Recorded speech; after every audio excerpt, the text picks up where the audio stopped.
မင်္ဂလာပါအခုကတော့ Facebook account create လုပ်တဲ့သင်ခန်းစာဖြစ်ပါတယ်အဲ့တော့ Facebook account create လုပ်ဖို့အတွက်ကျွန်တော်ဒီရဲ့ create new account ပေါ့နော်ဒါလေးကိုတစ်ချက်နှိပ်ပါနှိပ်ပြီးသွားရင် guest style တစ်ချက်နှိပ်ပြီးတော့ကျွန်တော်ဒီမှာ first name last name ပေါ့နော် first name last name ရေးမယ်ပြီးရင် next ကိုတစ်ချက်နှိပ်ပြီးတော့ birthday date ပေါ့နော် birthday date ရေးမယ်ပြီးရင် next ကိုတစ်ချက်နှိပ်မယ်ပြီးရင် gender ရေးမယ်နော် gender ရေးမယ် next ကိုနှိပ်မယ်ဒီတိုင်းပေါ်လာတယ်ဆိုရင်ကျွန်တော်ဒီရဲ့ Danny ပေါ့နော် Danny ပေါ်နှိပ်လိုက်ပါဒီနေရာမှာဖုန်းနံပါတ်နဲ့ create လုပ်မယ်ဆိုရင်ဖုန်းနံပါတ်ထည့်ပါအခုကကျွန်တော်ဒီ Gmail ပေါ့နော် Gmail နဲ့ create လုပ်မှာဖြစ်တဲ့အတွက် set that with email address ပေါ့နော်ဒါလေးကိုတစ်ချက်နှိပ်လိုက်ပါ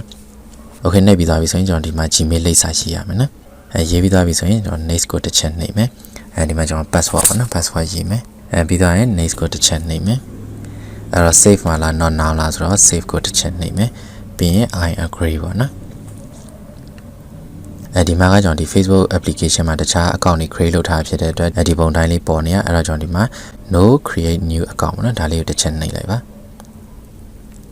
ဒါဆိုရင်ကျွန်တော်ခုနကတော့ထည့်လိုက်တဲ့ Gmail လိပ်စာမှာကျွန်တော်ကုတ်နံပါတ်တော့ပို့တယ်ပေါ့နော်အဲ့တော့ကျွန်တော်ဒီ Gmail လိပ်စာကိုပြန်သွားမယ်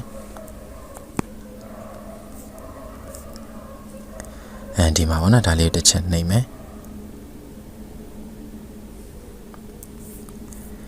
ဒီနံပါတ်ကိုကျွန်တော်ဖြည့်ပြီးတော့copy ယူလိုက်မယ်ပြီးရင်ကျွန်တော် Facebook ကိုပြန်သွားမယ်ပြီးရင်ဒီမှာpaste နေလိုက်မယ်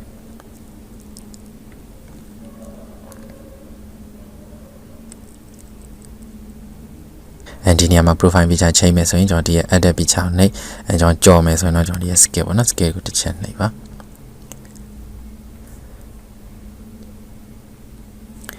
ပြီးရင်ကျွန်တော်ဒီမှာလည်း knock now တစ်ချက်နှိပ်ပြီးရင် scale ကိုတစ်ချက်နှိပ်and next ကိုတစ်ချက်နှိပ် Okay ဒါဆိုရင်ကျွန်တော်ဒီမှာ Facebook account တစ်ခု create လုပ်လို့ရသွားပြီပေါ့ဟုတ်ပြီနော် Okay ဒါဆိုရင်တော့ကျွန်တော်ဒီသင်ခန်းစာလေးကိုအားလုံးနားလည်မယ်ထင်ပါတယ်